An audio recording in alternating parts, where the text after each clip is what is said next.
yeah. I love my HBCU. And boy, I love it, love it. I love it, love it. I love my HBCU. And man, I hope my team they won one. Yeah. I hope my team they won one. Yeah. Man. I hope my team they won one. I hope my team they won one. Yeah. I tune into the HBCU Sports Lab to see if my team won a loss. If they lost, I'm quiet as a mouse. But if they won, keep tab. I'ma do the dab, yeah. Dr. Cavil, he know what he be talking about. Charles, they know what they be talking about. They compress the analytic data with the hip hop. If you know them like I know them, they gon' tell you if your team, if they won a loss, and who the ball. So listen to Professor, yes sir, and pay attention as he gon' teach the lesson. This is Dr. Cavil inside HBCU Sports Lab with Mike Washington, Charles Bishop. Mike Washington is out on assignment, or at least that is what he keeps telling us. You know, new year. Usually they say new tricks, but maybe I don't know, man. Let me just ask Professor Bishop, how you doing today? Doing well. We had some action last night in the SWAC and over there in the Big South. A lot of stuff to talk about. So looking forward to getting into it. We got some pretty big matchups coming up this weekend, Doc. No doubt about it. Off the court or field, we have some news with our buddies over there in the OVC turns to Tennessee State. So we might get a chance to talk a little bit about that.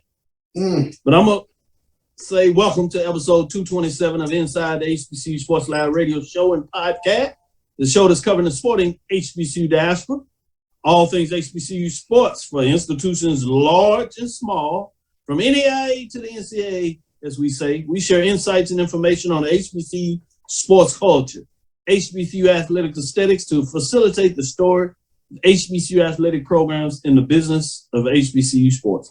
I'm your host, Dr. Kenyatta Cavil, along with my co-host, Charles Bishop. We're filming from our home studio and sending a signal live to KCOH 1230 AM studios with the Texas Radio Hall of Famer, Ralph Cooper. I think he's a Hall of Famer now, 3-4 times early. He just got into the Texas Black Hall of Fame, Sports Hall of Fame. So that's another big kudos, and this is a big one. He's going in with some big boys in that group. Yeah, congratulations, Ralph. No doubt. No doubt about it, but it should be saying he is a big boy himself. So, you know, all the folks around here have always told him that.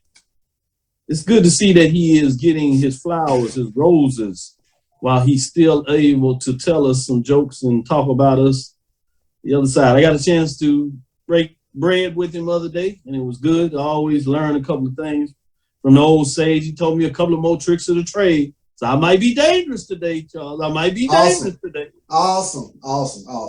We're in the beautiful home of Texas Southern University from Houston, Texas. With that being said, what news do you want to start out with today? News of the day, HBCU news of the day, I should say. What you got? Let's start out with a little shout out. I know today is January 6th, but I want to shout out all my good friends from Kappa Alpha Psi fraternity. They had their founders yesterday, January 5th, so definitely want to shout out all those good men at Kappa Alpha Psi, my partner Neely over at the pregame show, and all the listeners who are members of that great fraternity. So definitely want to send shouts out to those good men. We'll start off today. Marquise Bell, he gets an invite to the NFL Combine in Indianapolis. So shout out to Marquise Bell for getting that Combine invite. He was a do-it-all safety for Florida A&M Rattlers this past season, for the past couple seasons, 79 tackles, fourth most in the SWAC, 6.5 for loss, 4 forced fumbles, 2 sacks and an interception. So he is definitely worthy of a Combine invite. Of course, he was Week 3 SWAC Defensive Player of the Week. He was also the Senior Bowl Defensive Player of the Week after a 15 tackle, 1 sack, and 1 forced fumble performance against University of South Florida. So kudos to Marquise Bell. Good job. I like it. Marquise Bell. Nice. I'm going to go old school in. You did modern, current. I'm going to go old school. John Taylor inducted into the 49ers Hall of Fame from HBCUGameDay.com. John Taylor, as you know, record-setting years at Delaware State, led the NFL stardom Super Bowl champion and induction into the Black College Football Hall of Fame has added another prestigious honor to his list. Taylor and fellow former San Francisco 49ers great Patrick Willis, linebacker, was recently inducted into the 49ers Hall of Fame during a ceremony that included the addition of their names to the team's Ring of Honor at Levi Stadium. Taylor was an electric wide receiver with some of the most memorable plays in franchise history, including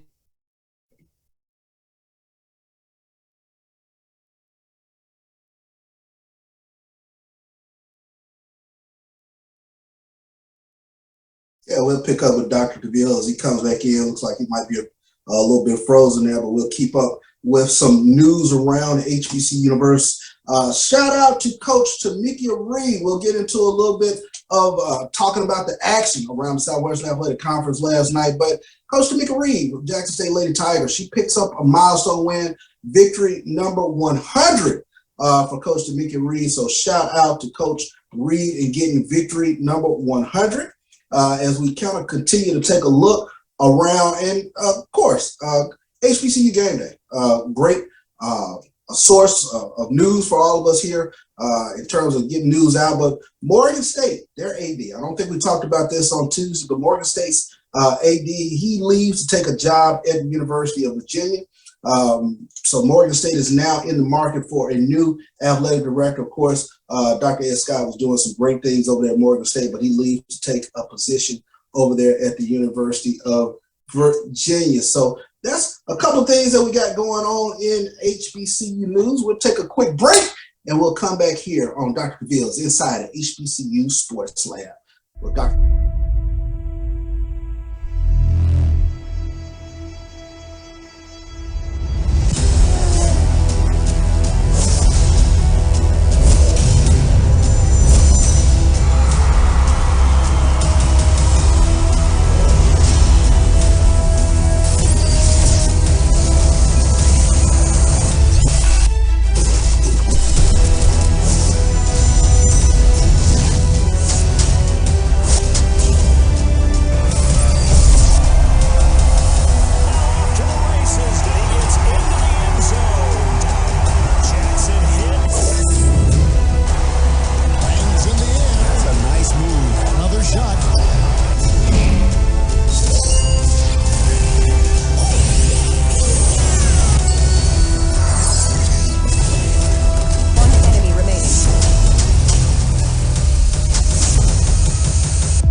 From novice to aficionado, find yourself here.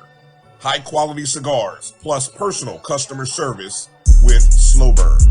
Visit our website, www.slowburnwaco.com. Slow Burn is Waco's only mobile cigar lounge featuring a meticulous curated collection of premium cigars. It's more than a mobile lounge. It's an environment and an experience rich in history, luxury, and personality. An elegant extension of any celebration occasion. It's the perfect escape and meeting place, a space where you can relax or enjoy a shared passion. Have Slow Burn plan your next big event, or before you are planning to celebrate your win over your athletic rival, you can shop our collections at www.slowburnwaco.com. But if they want to tap, I'ma do the dab, yeah. It's never too early to plant the seed, to share the tradition, and instill a sense of pride in your HBCU with your little ones. HBCU Pride and Joy Children's Boutique helps you share your school spirit with a wide selection of adorable kids' apparel and accessories officially licensed from your favorite HBCU. Visit hbcupridejoy.com and follow us on all social media at HBCU Pride Joy on Facebook and Twitter. This is Carlos Brown, letting you know that we're on the move. You can now catch the Carlos Brown Show beginning this July on the Black College Sports Network each and every Saturday from 11 to 1 Eastern Time. That's 10 to 12 Central Time. Same time, new place.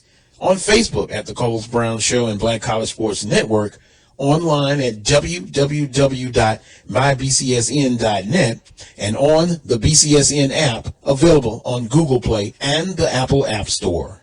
For 200 years, Montgomery, Alabama has been making history by people who had the courage to stand up for change. Today, this riverfront city has been reborn, embracing the past and looking forward to the future. From the National Memorial for Peace and Justice to the stage of the Alabama Shakespeare Festival, this is where history was and is made. We are proud to call Montgomery home, and together, we can be the change. Sugar Chateau Desserts is a specialty bakery located in the Charlotte, North Carolina metro area. We will create delicious and one-of-a-kind treats for any occasion. Sugar Chateau is currently shipping cakes in a jar, offering a variety of different flavors in a single-serve container that can help you celebrate in accordance with social distancing. Place your orders today by calling 803-526-7895 or visiting sugarchateaudesserts.com. Are you hungry for authentic Caribbean food? Like jerk chicken, oxtail, red snapper, shrimp, tofu, and rasta pasta? Well, find your way over to Mango's Caribbean Restaurant, 180 Auburn Avenue, right next to Royal Peacock in downtown Atlanta. Them belly full, but we hungry. Mango's Caribbean Restaurant, open daily from 11 a.m. to 10 p.m. And on Friday and Saturday, we're open till 4 a.m. Come to Mango's and put some spice in your life. Oh, we've got a good thing going. Mango's Caribbean Restaurant, 180 Auburn Avenue, right next to Royal Peacock in downtown Atlanta. For more info or directions, call 404-698-3992 or log on to mangoscaribbeanrestaurant.com. For instant coupons, text MANGOS to 313131. Tell your mama hungry, papa hungry, brother hungry. Mango's Caribbean Restaurant, authentic Caribbean cuisines. Open up the door, tell your mama hungry. This is Brian Fulford. AD Drew and I are co-hosts of the BCSN Sports Lab. We talk about all things related to HBCU athletics. From the games, teams, coaches, and fan interest stories, we cover it all. You can find our shows on Facebook at BCSN Sports Lab, YouTube at MyJBN Online, and everywhere you listen to podcasts like Anchor, Spotify, Google, and Apple Podcasts. You can also find the show on the Jericho Broadcast Network's app. Make sure to download. We look forward to you joining the conversation and being a part of the show. Since 2002, Empowerment Resources, Inc., a nonprofit organization, has empowered more than 1,500 youth and adults in Duval and surrounding counties through its programs Journey into Womanhood, Girls Mentoring, Life Skills for Teens, and Parenting Education Coaching. To get involved with programs, volunteer, or donate, visit www.empowermentresourcesinc.org. Follow us on social media, facebook.com/empowerment.resources and instagram.com/empowermentjax. Shop Velvet Online Women's Boutique to spice up your closet with trendy, unique looks. We have fashionable and chic looks at very affordable prices. Velvet Boutique offers free shipping all year long on all orders. Shop online at www.melvetboutique.com. That's www.melvetboutique.com. Like us on Facebook and follow us on Instagram. Shop Velvet Online Women's Boutique. Press the analytic data with your hip hop. If you know them like I know them, they gon' tell you if your team, if they wanna lose, and who the ball. So listen to Professor, yes sir, and pay attention, cause he gon' teach a lesson. And welcome back into Dr. Ville's Inside the HBCU Sports Lab as we wait to get Dr. Ville back in. He's having a little bit of technical difficulties, but until then, let's take a look at the SWAC Women's Basketball Weekly Honors for the week of January 5th. The SWAC has tabbed Alabama A&M's Dariana Lewis and Florida A&M's Malia Bell as the SWAC Women's Basketball Weekly Honors for their outstanding performances during the opening week of conference play. Let's take a look at Dariana Lewis. She was the player of the week. She delivered an impressive double-double performance against UAPB to start league play. She scored 26 points while grabbing 14 rebounds, along with 3 steals and a block as Alabama A&M defeated UAPB 58-48. Impressive victory over an upstart UAPB team. And then the impact player of the week was Malia Bell. She was a key contributor for Florida A&M's first win of the season. She scored the game-winning basket during the closing seconds of the Rattlers game against Bethune-Cookman. She contributed a total of 10 points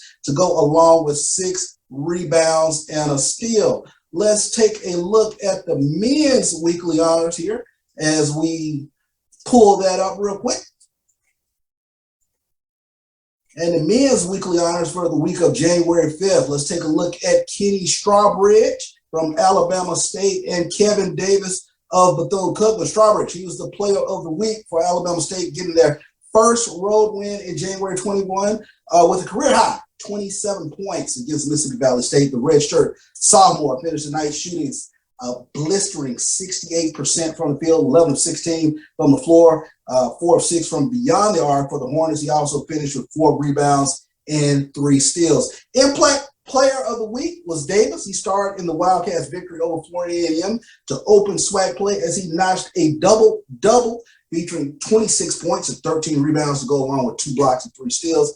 11 of 17 from the floor, including a 3-pointer. So those were your players of the week over there in the Southwestern Athletic Conference. And of course, we're going to get into a little bit of conference play, talking a little bit about what's going to go on this weekend. And we got some very interesting matchups. Of course, we're going to preview those games as well as talk about the games that happened last night. I mentioned earlier, Coach Tamika Reed, she got her 100th win of the season over Alcorn last night.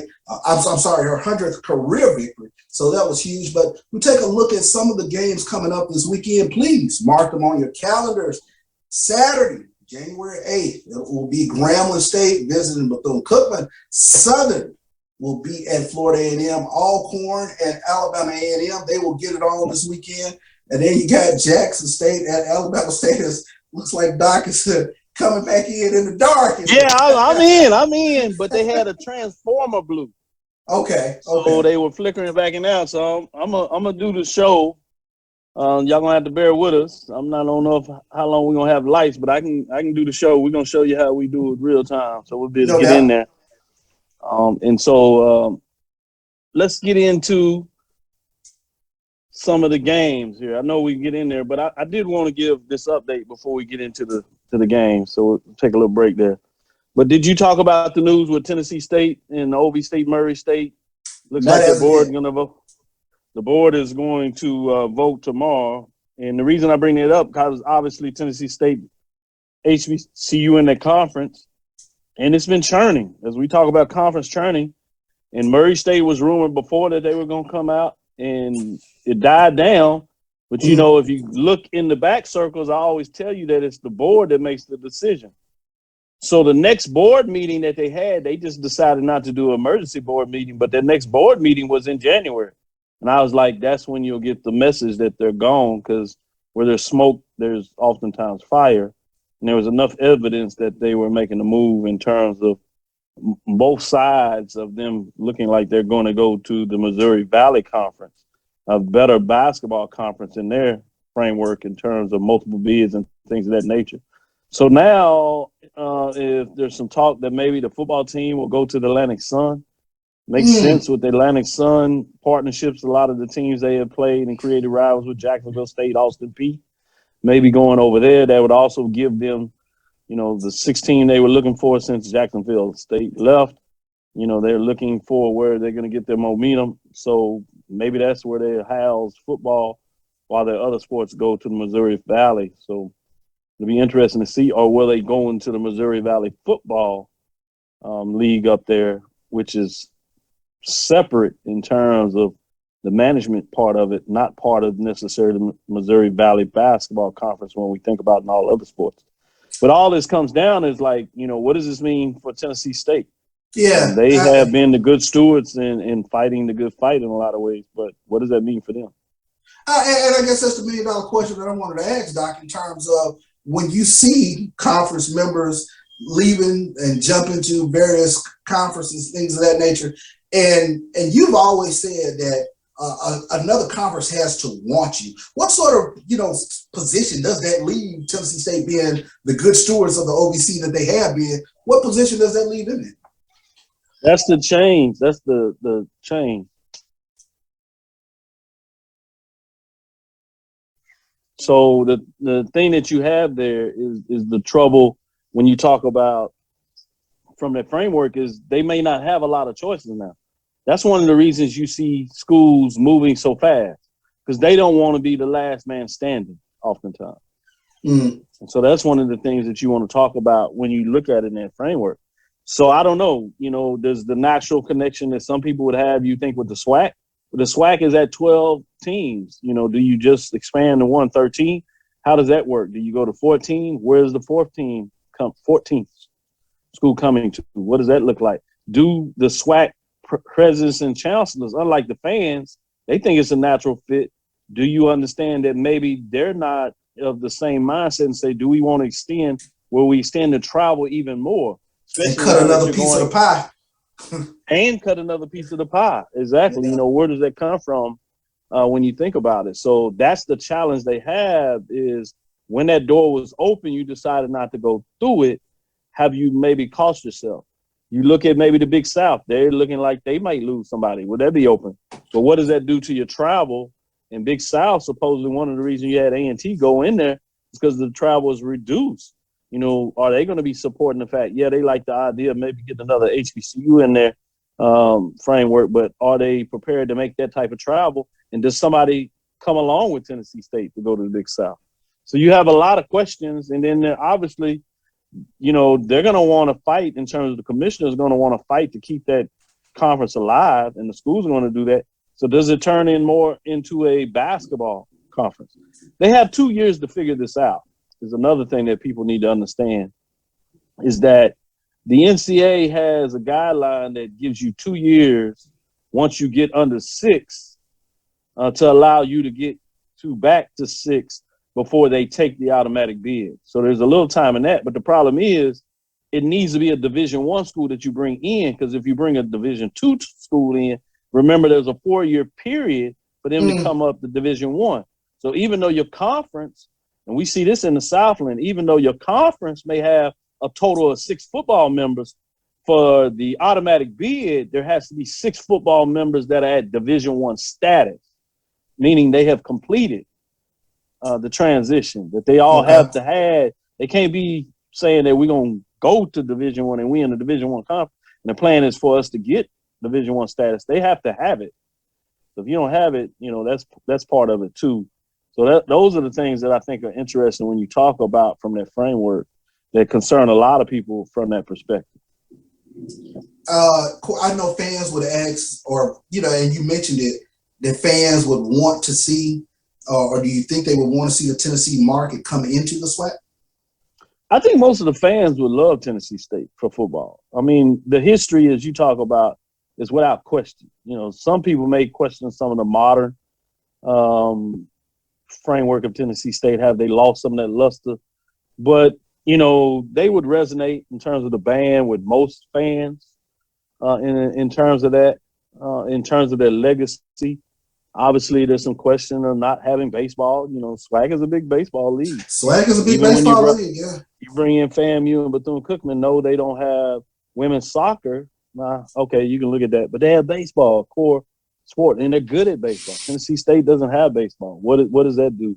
And the biggest question is, if you're the chancellors and the presidents that you got to, really, this is going to be the baseline, is what do they do to increase the pie big enough so when you split it to the 13th person at least, that it doesn't reduce what they're currently taking home now. So where does that revenue come from?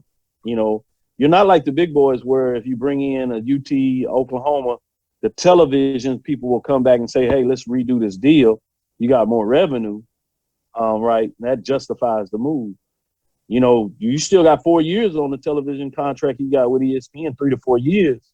Is Tennessee enough to increase that package even bigger than what you're expecting to get having FAMU and Bethune-Cookman? Those are the type of questions that you really want to talk about. Is Tennessee more in a geographic footprint of the SWAC or the MEAC? It's certainly closer to the SWAC. Okay. When you go over there in terms of it, you get up to the northern MEAC schools, which are the majority of them now, they're outside of that footprint. It becomes a pretty long travel for those teams. So it's not really in that footprint. So if the closest one that would make some sense to some degree would be the SWAC, without a doubt. So you might argue, like I said, you might argue Big South to some degree, but that's what I think there. So let's take a quick break, and we'll get back in there, see if we can find a way to get some a little light, so you won't just hear my voice and think you're talking to the mad, the mad scientist. The mad scientist. We'll see if we maybe can get a little flashlight on the face to give you some of this fro look, and then we'll come back and we'll get into the women basketball games, mainly of the SWAC. They postponed the Savannah State and Tuskegee game that we teased out for so many people. So can't give you an update there. They postponed that. Again, COVID-19 is for real. But let's stick with it. We'll be right back after this quick break. Sure thing.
From novice to aficionado, find yourself here.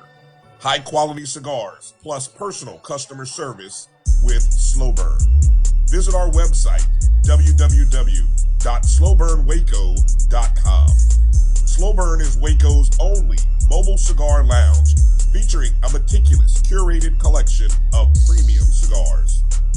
It's more than a mobile lounge. It's an environment and an experience rich in history, luxury, and personality. An elegant extension of any celebration occasion. It's the perfect escape and meeting place, a space where you can relax or enjoy a shared passion. Have Slow Burn plan your next big event, or before you are planning to celebrate your win over your athletic rival, you can shop our collections at www.slowburnwaco.com. But if they want to tab, I'ma do the dab, yeah. It's never too early to plant the seed, to share the tradition, and instill a sense of pride in your HBCU with your little ones. HBCU Pride and Joy Children's Boutique helps you share your school spirit with a wide selection of adorable kids apparel and accessories officially licensed from your favorite HBCU. Visit hbcupridejoy.com and follow us on all social media at HBCU Pride Joy on Facebook and Twitter. This is Carlos Brown, letting you know that we're on the move. You can now catch the Carlos Brown Show beginning this July on the Black College Sports Network each and every Saturday from 11 to 1 Eastern Time. That's 10 to 12 Central Time. Same time, new place.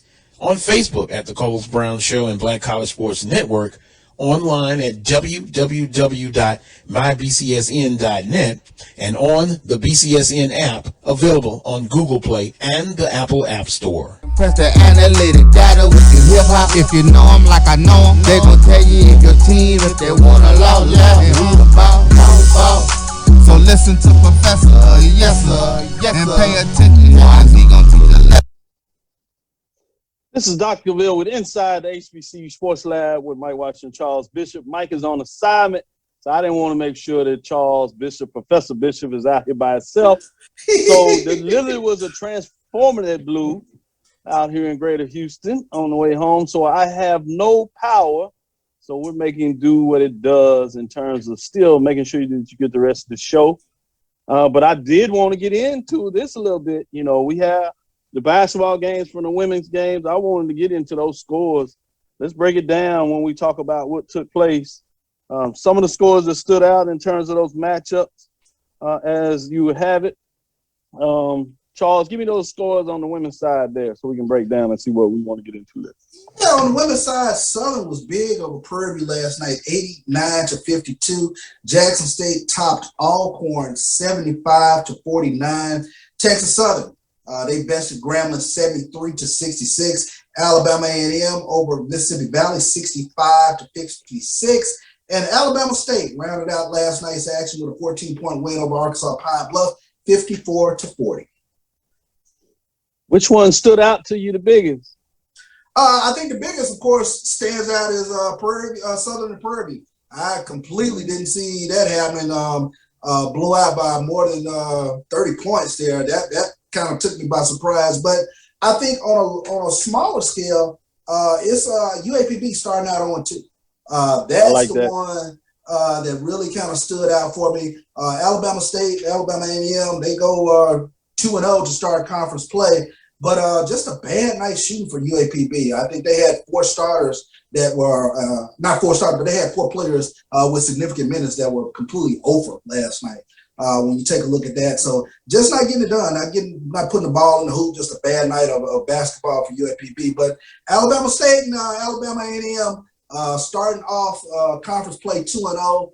Jackson State invading this weekend. It's going to be a good one in terms of the defending SWAC champions visiting Montgomery and also visiting Huntsville. Yeah, before we move forward and get into some of those big matchups, because you're right, get into the second week of play, and we get back to our traditional Saturday, Monday matchup. And as you talk about that, MEAC kicks off in terms of their Saturday, Monday type matchup. So it's going to be interesting because, like anything, they're debuting there. But as you talk about Alabama A&M, getting off to a good start. It's a good game against Pine Bluff there, but they pulled it out and got it done there. But you also have a big win by Jackson State. They made a statement that they plan to hold on to that crown. They were against their rival. Yes, Alcorn still second-year coach, maybe still trying to figure it out in terms of what they want to do with their rosters. But to make that kind of statement, open it up, I think was also a good statement by Jackson State in terms of what they were able to do on the women's side particularly. So, I take my hat off. And again, it's the way Jackson State goes about doing it. They're going to beat you up on the boards. Misha Williams, again, another huge performance last night, 19-8. But the Jackson State out-rebounded Alcorn 38-25, if I'm not mistaken, on the boards. And it's getting those second chance points. I think you see the division between the haves and the have-nots in terms of on the women's side of the ball is those teams that can rebound and create those second chance points.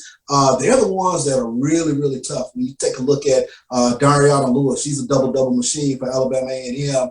Shamaya Ward for Alabama State, double-double machine as well, along with Misha Williams Holiday. So those are, those big three there. But now I take a look at a team like Southern. That gets that balance scoring all up and down the roster. They're going to be a dangerous team to kind of keep your eye on with regards to them. And Texas Southern, they got back on the winning side of the ledger last night, and they did it without Nia Mitchell. Yeah, it looks like Grambling has fallen on hard times. We'll get to see if they get the rebound. Can they kind of bounce back? They started 0-2 in that hole along with Pine Bluff you talk about. But those are two teams that maybe you thought could have got one of the games in the weekend, particularly when you talk about both of these teams starting off 0-2 being at home. So now they got to go find a way to rebound on the road. And we know the road in the SWAC, really any conference is tough, but particularly as we know in the SWAC. So that's something that also stands out to me. Didn't have the road games as we talk about in the Tennessee State. We talked about how they started on a hot streak, but they're supposed to be playing tonight. We'll see if they'll get that game in there. And then they get into some of their normal action as they are in OVC. They're hot. They started out 2-0 in conference play, and they're looking for the first time to start out 3-0 since the last time they won a championship in OVC. So it's fascinating to see what they're going to do there. Obviously, the A&T, they had games canceled because of COVID. They've struggled a little bit, lost their first game in the Big South. A little better on the men's side, so we'll get into that a little more. But before we do that, I just want to say a little more, anything else that you're talking about in terms of the matchups. Let's go forward to some of those matchups you're looking for this weekend. Give me your top 2 matchups this weekend and why. Top 2 matchups this weekend. You can make it 3. It's definitely going to be Jackson State at Alabama State, Jackson State at Alabama A&M. You know, you're doing the Bama swing this weekend, so you get the heavyweights. They come full force this weekend, and we're going to see. If you remember last year, Alabama State was able to peg that road loss on Jackson State to start off conference play. So both of those teams and get up for Jackson State, and we know how hostile an atmosphere it can be with Alabama A&M. We'll see, what sort of dynamic that is with the students not being there this weekend. But that's going to be a tough road trip. And then, Doc, with COVID playing rearing its ugly head, getting these road wins are going to be so huge. So those were some of the things that I really kind of kept an eye on with regards to these teams winning on the road. It almost gives you just that quick leg up. I would say winning any game right now. Because you just don't know who hits you, but you're right. Winning road games are always significant. COVID is going to take it up a level. But I would say this, getting any win right now, you just never know where things out of your control, if you would allow me to use that. I guess there is to some degree in your control because you can isolate yourself a little bit in terms of trying to make it more challenging for you to get COVID, but it is what it is. It's a real thing. So to your point is there, but Alabama State quietly before we go back is, they won both of their games. So they continue to do what they do, right?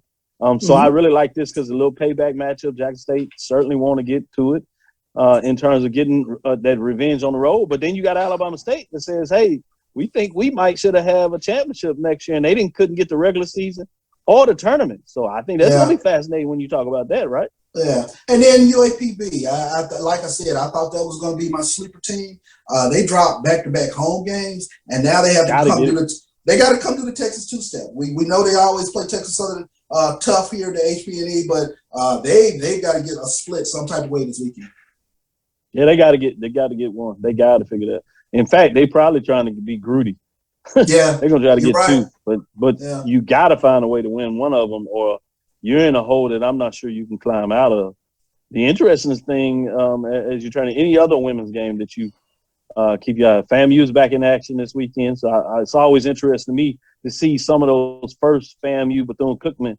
They kicked off where they had their rivalry game, which is interesting, but now you get to actually see them in action. So this is the first time that they get to have a SWAC team. What are your thoughts in terms of those 2 matchups? Yeah, I'm looking forward to Monday night, and we know Monday nights are the weird night. So Southern at Bethune-Cookman Monday night. So we'll see, what sort of fireworks that presents. A Bethune-Cookman pedigree program, and then you got Southern on the road. So I'm looking forward to that one on Monday night next week. I'm actually interested in Southern at FAMU on Saturday. In terms of to see will any of the rivalry that's on the football field spill over to the basketball court. Yeah. And that's a long storied rivalry between FAMU and Bethune. Between FAMU and Southern. Similar to a good rivalry between Jackson State and FAMU in a lot of ways. But I think a little deeper than that in terms of the constant way they played each other. And now it becomes into a conference game, if you would. And so with that being said, you see we got a little light there, so I feel like I got out of that Halloween came on a weekend look. So. Let there be light. Yeah. Hey. Wow, crazy.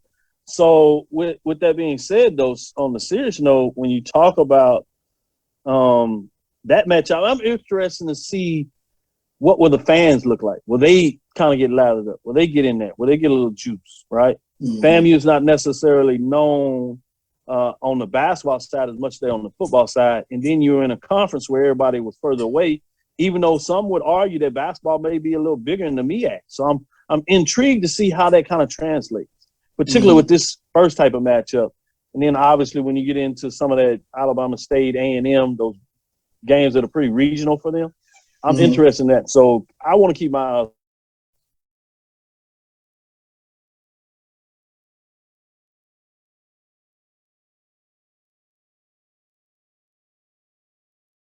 Yeah, those games have the potential to be pretty interesting. So while we wait to get Doc back up there, but let's turn our attention over there to the men's side. Okay, there we go, Doc. Yeah. What are your thoughts? And that's exactly where I wanted to go. What are your thoughts on the men's side? Huge win last night. Alcorn took it to Jackson State at home. Big win. Landon Bussey gets that road win for one win. Alcorn State brave team for them to go into the AAC last night and get that big win over Jackson State. Blew them out. Game was close early, but they really took control down the stretch and was able to get the win. I think the question for Jackson State comes, where do you get that scoring from beyond Javius McKinnis? Last year, you had a nice 1-2 punch with Javius McKinnis and Tristan Jarrett. Tristan Jarrett was a guy who could put the ball on the floor, who could get it to the lane, who could get fouled and get to the free throw line. Who becomes that individual for Jackson State this year? Is it Gabe Watson? Is it another individual? But who can help Javius McKinnis with some of the scoring punch? Last night, offensively, they were lethargic. Yeah, because McKinnis is a double-double machine, so you're at least going to get the rebounding from him. But I'm not going to talk about so much of the concerns of Jackson State. I'm going to talk about Bussey. He was the former assistant coach, got his opportunity at Alcorn and with the Braves, and he made a statement. I think anytime you can do it against your rival. In fact, some people that thought the last coach wasn't doing that bad, but what probably did him in is the fact that he lost to the rivals, right? Three times in that last year, all of them relatively close games, except for that last one, they kind of got blown out, which probably was the final coup de grace. Now the athletic director is not even there, but Bussey, with his extension, he's found a way to show that he can win of his own. And he had a good non-conference couple of wins there. So I came in there looking to see what was going on, but to get this win is big. I also thought the Texas Southern's big win over Texas Southern. Obviously, they got the forfeit from Prairie View, but the fact that they got the big win against Texas Southern, now they've done that before, so let's not get too excited about that. But to beat them the way they did, I thought was big because last time they snuck out of there with some people would say with a win. This time they were solid for most of that game. It got close to like 4 points second half. They stretched it back out to 10, 11 points and closed the deal. So I'm fascinated to see what that looks like. But on the other side, when you talk about Texas Southern, they split. But that game with Grambling to me was a little closer than what they thought. They pulled away late to make it 5-6 points. But hey, I'm not so sure about what's going on there. Alabama A&M, the Bulldogs. It looks like the Pups might have grown up. They fully grown. Everybody, shout out to Jimmy. Jimmy said when they were all freshmen, y'all better take the beating and licking to out. But he was saying this is a team that has a chance to be good. Well, they got their win over Tennessee State, took the lumps on the road games, but they got in the conference play and they took the first two. Fascinating, on the road. On the road. They beat a Valley team that played pretty close, and they won a close game against Valley on the road, which is interesting. They pulled it up. Got the win against Pine Bluff. Pine Bluff split this weekend, so that's a Pine Bluff that got their first win. So I thought that was solid about Alabama A&M. Those are some of the ones that stuck out to me. What about yourself?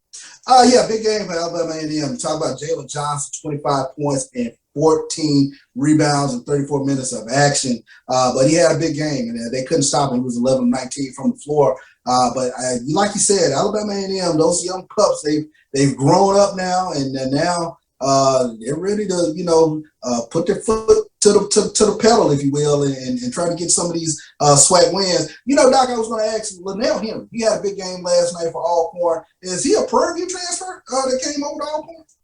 Yeah, I think a grad transfer. Yeah, transfer. Yeah, huge game last night. Yeah, I saw his face, and he had a weird relationship with the coaching down there. He was solid, couldn't quite get over the hill in a lot of ways.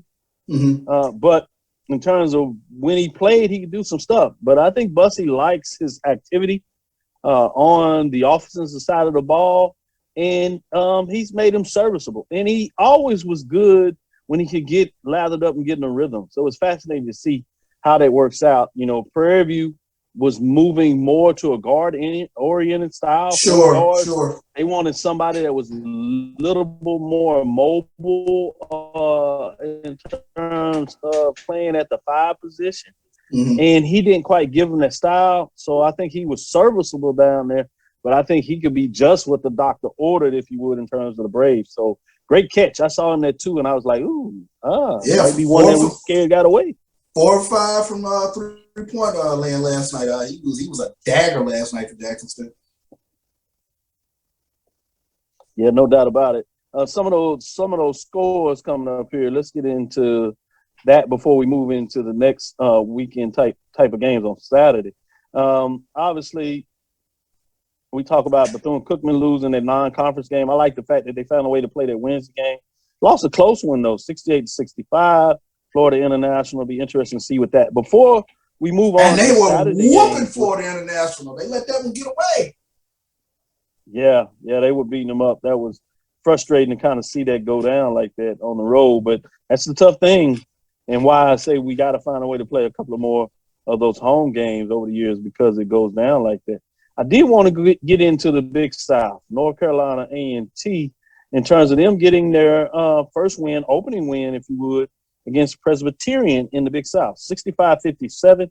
Weird game in terms of how it started. Presbyterian went on a 10-0 run, and then A&T went on a 16-0 run. I've never seen anything like that, where the run switch in such a way. You know, you've seen one college team basketball get on a run.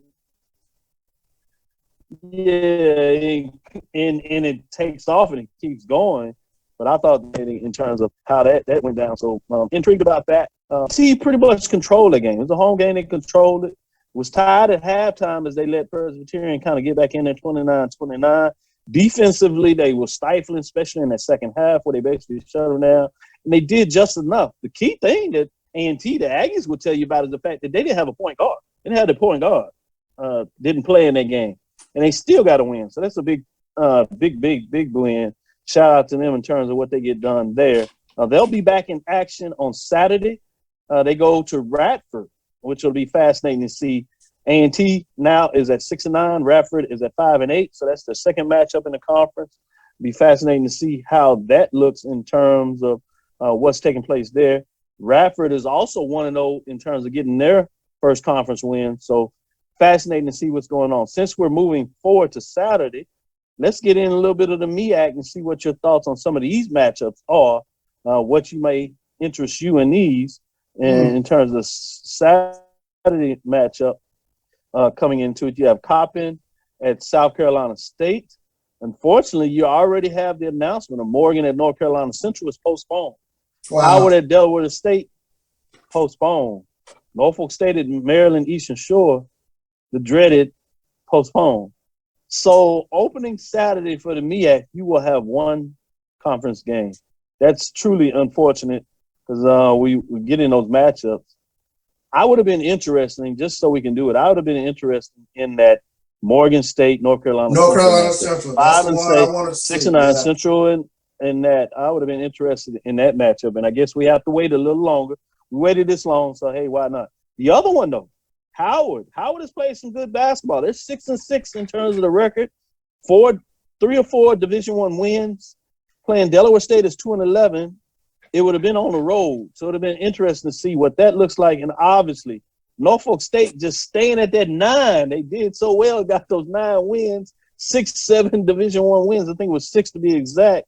They were at Maryland Eastern Shore, 5-6. So what would have been fascinating to me is some of the teams that you thought were going to be the top runners, they were all on the road pretty much this weekend except for Central. But you had Coppin on the road. On the road. Morgan State obviously on the road. Howard on the road and Norfolk State on the road. That would have been fascinating when you talk about that. And then credit to South Carolina State.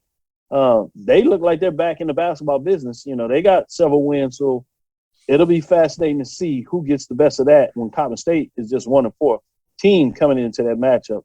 So go to the SWAC. Well, let's skip over to the OVC as they get into it. Right now, Tennessee State is trailing UT Martin 49-34. That is on ESPN News, so you can chop it up once we get out of here. Got a couple minutes left. and we'll give you some swag before we call it a show. So that's interesting when you talk about that. Saturday, you have Southeastern Missouri State on the road to Tennessee State. So you got to at least split. It looks like they got to find a way to come back. If they came back, they got to find a way to get Southeastern Missouri. But that Southeastern Missouri comes in at 6-9. And so that's not going to be an easy matchup in itself. So Tennessee State, non-conference 5-7, respectable. A couple of wins. They had some tough wins. They lost all their HBCU matchup to Alabama A&M, but it looks like that was a good one. Norfolk State, obviously, that's a fair loss when you talk about what those teams are doing. So that's something to look at there. Let me ask you about some of these SWAC games coming up. You kind of teased us, talked about it on the women's side, but let's go into the men's side, a little more of this. You got Mississippi at Prairie View. I think Prairie View is going to be able to come off COVID. It's my understanding that they should be back into action. It's good that they come off and have a home game, but they're going to have it against a tough Valley team that's showing a little life. They got a big man down in the middle that can get some buckets and plays really solid. Offensively, they could give a smaller team like Prairie View that likes to play with the guards maybe some trouble. We'll see what that looks like, especially a team that you expect to be a little rusty. As you said, Grambling at Bethune-Cookman. That's fascinating to me. Southern at FAMU, I talked about that, obviously. You talked about the Jackson State and Alabama State matchup on the women's side. Be interesting to see what's going on the men's side. Congratulations to coach out there as he has a newborn on coming. Coach Mo Williams, why he wasn't able to get the last two games. So be interesting to see when he'll be able to get back into action. Obviously, he's taking care of business as he should be. And then you have Alcorn State at Alabama A&M. All of a sudden, this becomes a fascinating match.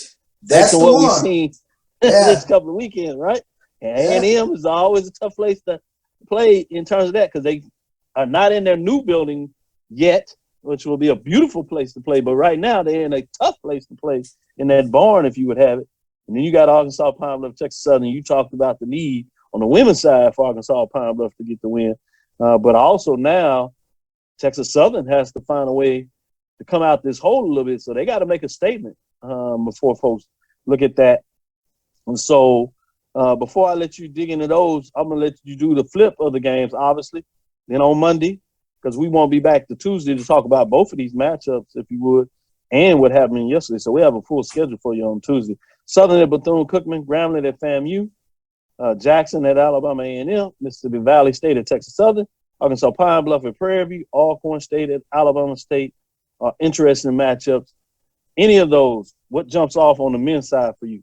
Well, obviously, Saturday night, Alcorn at Alabama A&M. Alcorn was a big win on the road at Jackson State. The baby Bulldogs are full Bulldogs now. And so that becomes a very interesting matchup.